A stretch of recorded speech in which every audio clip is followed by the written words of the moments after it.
So as you can probably tell by the release date of this video, I was waiting as long as I could to actually make this Glyos recap for one particular reason. Something very, very big finally dropped in December, and I was really waiting for that box to get here so I could include it in this video, and it didn't. There were some delays out of China, some last-minute tweaking the toy needed, so it's going to be a little bit more, and it looks like the next Glyos recap is going to have to cover that one. So, sorry, Marty, it's going to be a bit of a wait for my viewers to see the Titan, but don't worry, it's going to be worth it.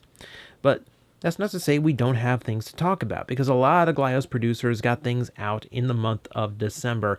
Two in particular that we're going to discuss in this one, as well as recap a few others. But before then, I'm going to give a special thank you to John over at Toyfinity, the guy who brings us RoboForce and will be bringing us the new versions of Zeroids soon. The dude hooked me up huge with not one, but two of the Apocalypse Banamon figures. And here you can really see why I love the Apocalypse so much.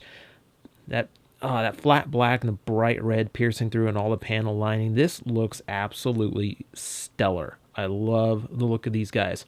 So yeah, it is a build man from Onell, but Banamon, a different Glyos company that I didn't do in Glyos 101, borrowed the mold to create their own look. You can see the Rocket North logo tampographed on his chest, just so you know where it came from. So yeah, these are hard to come by because these were made like 5 years ago. So thank you very much, because he also provided me parts to build the Apocalypse Sarvos. So yeah, Sarvos being my favorite Glyos mold, and this being my favorite color scheme he has appeared in. Absolutely awesome.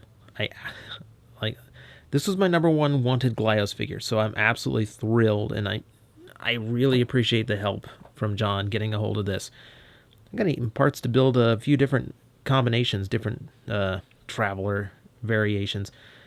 I wouldn't mind having more of these guys, so I might not end the hunt for them just yet, because all the Apocalypse figures look really cool. So you never, you kind of want to have more around, just so you can build the different combinations without having to recombine them and all that. But that's just stuff that arrived personally. I've also been working on my own custom stuff again, as I'm apt to do, and I really do love customizing Glyos figures just because there's such a nice palette for creativity.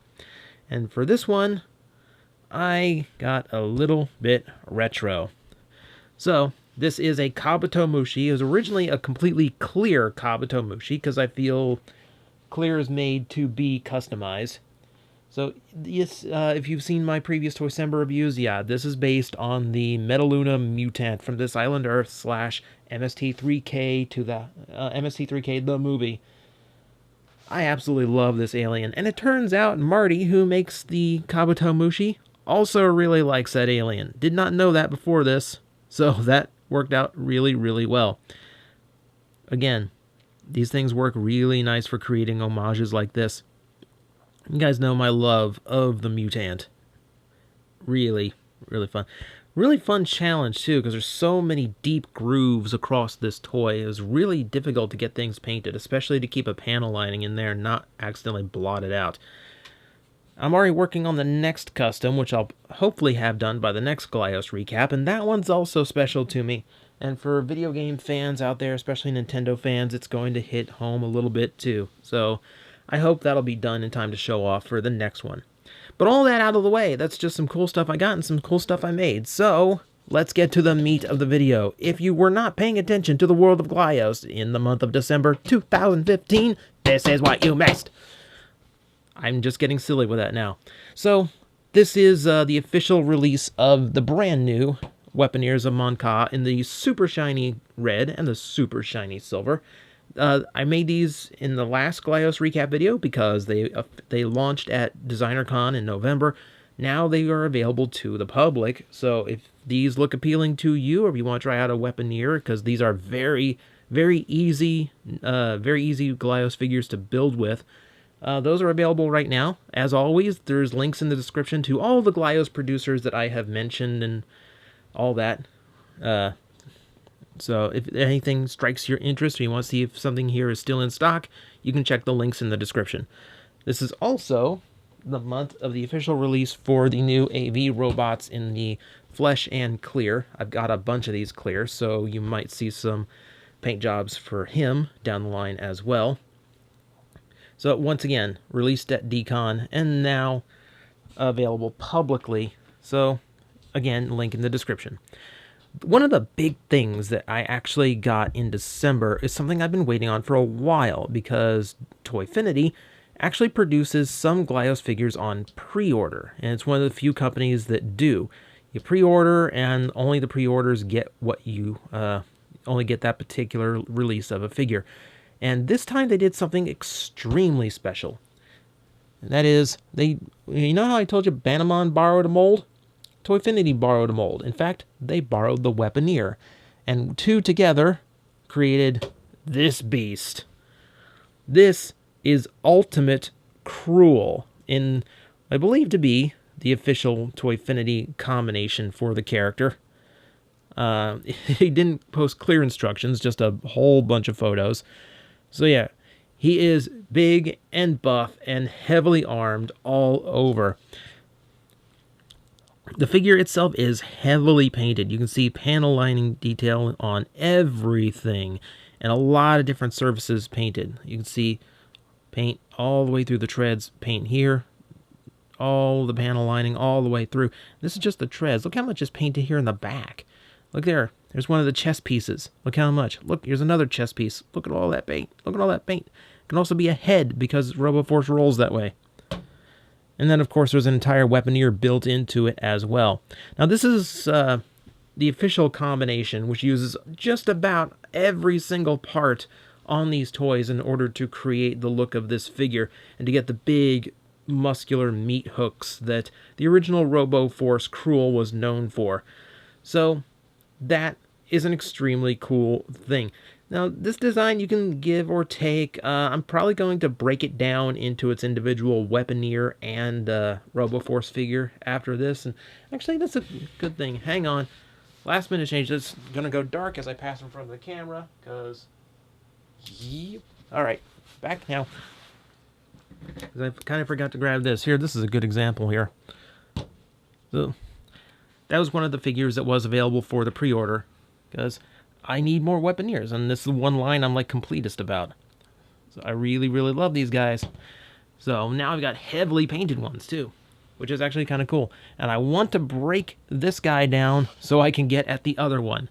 But there's still plenty of figures in there or plenty of pieces in there to make Cruel the Detonator in really cool combinations that still make him really unique from the other Weaponeer. Getting my toys mixed up now because he's Weaponeer and RoboForce. But yeah, that's the pre-order. It's like super heavily painted, super deluxe figures. And he finally came in, and that's all absolutely awesome. I think the big deal, as far as like all the drops that came out in December, was, of course, what Onell dropped. And this time it wasn't just the fact that the toys themselves were really cool. It's what the toys were all about this time, because something about Onell, and I mentioned this before, the storyline for his figures is very sparse and not very clearly laid out, and by intention. A lot is left to your imagination. In the case of the last couple drops, we've gotten a ton of story. Like, suddenly, like, that universe has opened up and you can actually see what's going on in there, and it's absolutely awesome. So, the major story, what's really going on, is we have this guy. This is Arjun, specifically Mark 20. Yep, there have been 20 Arjuns so far. This character started out as a simple robot with the, we'll say, potential for sentience and the potential to be more than just a servant, grown into a leader of an entire army of similar robots who no longer want to be oppressed by their creators, and then kind of gets a little bit corrupted. What you see here is the Vilser color scheme, referring to a wicked virus that is actually built into the core of his persona, and thus many of the other robots in the Glyos universe, finally taking hold and making him realize just what he is. So this is like perfect Arjun. This is like final form Arjun. This is about as powerful as he's ever gotten. So Arjun himself was set about this path of sentience by another Glyos character, another one who's been gone for a while, because he's had like 20 releases in a row. The one who started him is this guy. This is Hades Phaedon. Really, really awesome looking character. This is something of a unique build. The torso is Sarvos, the lower half is your standard Phaedon. He's using the Scar Phaedon head, which is glow-in-the-dark. It's the only piece on him that is glow-in-the-dark, and the arm cannon is by default. Like, that is not an option. That is something Hades just has. He's one of the main heroes of the Glyos universe. Well, was one of the main characters who got most of the story in the earlier days. So he set Arjun onto this path of sentience, of becoming more, and eventually led him down a dark road to where the two friends then came into conflict. Well, Arjun got the better of that because he had an entire army backing him up at that point. So what does Hades do? Hades gets a little bit of help because he needs some help to be... Thank you, Arjun. Fall over. Ruin my story. He needs a little bit of help. He needs something that can actually stand up to someone that powerful. So we turn to upgrades. And upgrades in the form of Glyarmor. Complete new molding, people. So remember the skeleton that I kind of got tired of because they made so many and it never seemed to really fit in with any of the other figures? The Glyarmor is meant for most of the travelers and even the Glyons. So basically, just about any of the humanoid characters from Onel can wear the armor. And look at how cool it looks. It's very Stormtrooper in this default color scheme. This is the standard. This is the original release. So fairly basic and very military. I like it. I like it a lot. Now, the interesting thing about the armor is inside there is a standard Phaedon, a standard traveler figure, because it can fit on any, and I'll show you there. There's your standard torso, just to show you how it works. The thighs and the shoulder pieces, those are completely new parts, not armor, whereas all these are cuffs that go over the arms and the legs. And what's interesting about this is all of this can be flipped around. You can flip the arms around, you can flip the legs and rotate them backwards, and you can use that as the back piece as the front. And there's also an alternate head. And doing that allows you to create something that looks a little bit more like this. It's a little bit harder to see because this is one of the glow-in-the-dark figures, but you can see all the armor has been rearranged. All of it fits universally, and all of it fits in multiple directions, which is incredibly cool. Makes it very versatile and gives you a lot more to play with, a lot more design choices. And speaking of, here we are using an avian head, which is brand new molding. This was originally meant for the Armorvore, but I'm glad it was held back for the Glyarmor. It lets you create a brand new character and a brand new species in the Glyos universe in order to populate your shelves and give you a little bit more diversity amongst the figures. Extremely, extremely cool. I forget what it's named because it is kind of an unusual name, as Matt from Onel really likes his unusual names. But the Glyarmor was a huge deal, and next Glyos recap I'm going to show you just what else it can do because it is quite versatile. But until then, they did make sure that anyone who wanted them had plenty of options. So here it is in the Vilser metallic green, which we've kind of dubbed toothpaste green because it really does kind of have that shine to it, like the kind of toothpaste you had as a kid. And because this is Hades, you have a Hades Force version as well, which looks absolutely awesome in the bright green and black. So that was your first drop to trying to make sure everyone had a bunch. But unfortunately, like even then, these things sold out ridiculously fast. So like a lot of the Onel stuff, you really have to be there on drop night. If there's something you see, make sure you get it fast. There is a bunch of other stuff that came out that in that drop, you had more RoboForce figures. So again, in the Vilsur colors, you have the RoboForce figure in the Force Defender configuration. Of course, it can be built into any of the RoboForce figures or characters, so that's always nice. And since we're doing glow-in-the-dark plastic anyway, we might as well also have a glow-in-the-dark Sarvos. This is the Dark Spectre variety, and he looks absolutely wicked like this. All the different paint apps going around all over the place. Bright green eyes. Really, really dig the look of this. Looks awesome in the dark, too. And then there was another one that was kind of special here. Arjun, get over here. Get in the shot. This is the first time in a long time Matt has released one of his little Kraboth guys as a complete surprise. Like, just, plunk down your $4 and who knows what color it'll come in. And it came up like this. This kind of interesting pale green and beige color scheme. It's not terrible, it's not bad. It's a little bit dull, considering it was supposed to be a surprise. I was expecting some, like, pow kind of color.